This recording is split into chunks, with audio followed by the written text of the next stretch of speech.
কোনো রাজনৈতিক দলকে নিষিদ্ধ ঘোষণা করা নির্বাহী আদেশে, সেটা আমরা সমর্থন করি না।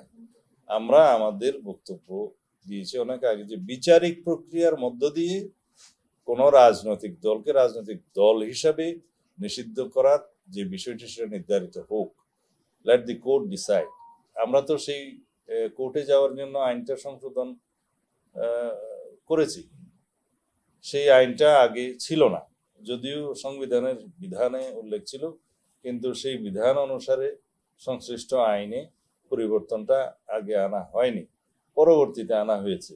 এখন যে কোনো রাজনৈতিক দলের বিরুদ্ধে গণহত্যা, মানবতা বিরোধী অপরাধের বিচার অথবা আরো যেগুলো অপরাধের কথা বলা আছে, যুদ্ধ অপরাধ সহ, এগুলো সংগঠন হিসাবে যে কোনো রাজনৈতিক দলের বিরুদ্ধে অভিযোগ আনায়ন করা যেতে পারে।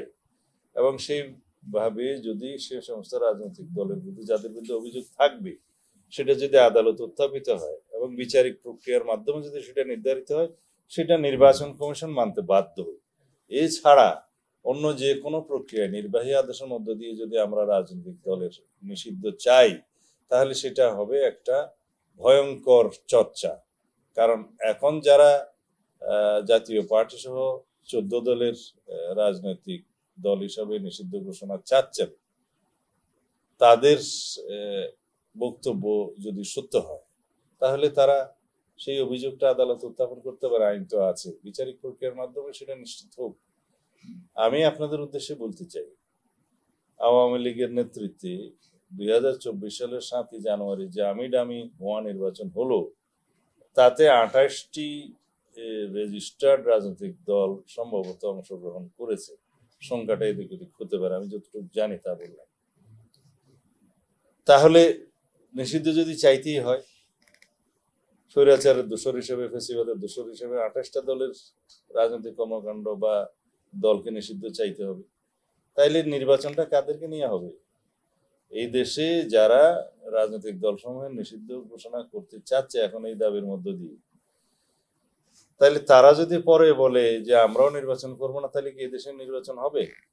উদ্দেশ্য ভিন্ন হতে পারে তাদের এই দাবির পিছনে, যে নিজেদের অতিরিক্ত সুবিধা সৃষ্টির জন্য হয়তোবা তারা আরো অনেক রাজনৈতিক দলের নিষিদ্ধ কামনা করতে পারে। হ্যাঁ, আওয়ামী লীগের বিষয়টা এখানে সম্পূর্ণ আলাদা। তারা গণহত্যার জন্য দায়ী, তারা মানবতা বিরোধী অপরাধের জন্য দায়ী, তারা রাষ্ট্রের গণতান্ত্রিক ব্যবস্থা ধ্বংস করার জন্য দায়ী। সেই ফ্যাসিস্ট সরকারের বিরুদ্ধে, সেই সরকারের যারা প্রধানমন্ত্রী সহ অন্যান্য মন্ত্রী, এমপি এবং দোসররা ছিল, তাদের বিরুদ্ধে গণহত্যা এবং মানবতা বিরোধী অপরাধের দায়ে বিভিন্ন জনের বিরুদ্ধে অভিযোগ উত্থাপিত হয়েছে, আদালতে মামলা দায়ের হয়েছে, আরো হবে, বিচার চলছে। এবং রাজনৈতিক দল হিসাবে আওয়ামী লীগের বিচার আমরাই দাবি করেছিলাম সর্বপ্রথম। রাজনৈতিক দল হিসাবে তাদেরকে বিচারের আওতায় আনা হোক গণহত্যা এবং মানবতা বিরোধী অপরাধের জন্য, এবং সেটা আদালতে নির্ধারণ করবে তারা এদেশে রাজনীতি করতে পারবে কি পারবে না, নির্বাচন করতে পারবে কি পারবে না। সেই প্রক্রিয়ায় যদি আরো কোনো রাজনৈতিক দলের বিরুদ্ধে সেই অভিযোগ থাকে, সেটা আদালত উত্থাপন করা যেতে পারে। আইন আগে ছিল না, এখন তো সংশোধিত হয়েছে। এটা আমাদের এখনকার বক্তব্য নয়, আগেরই অবস্থা।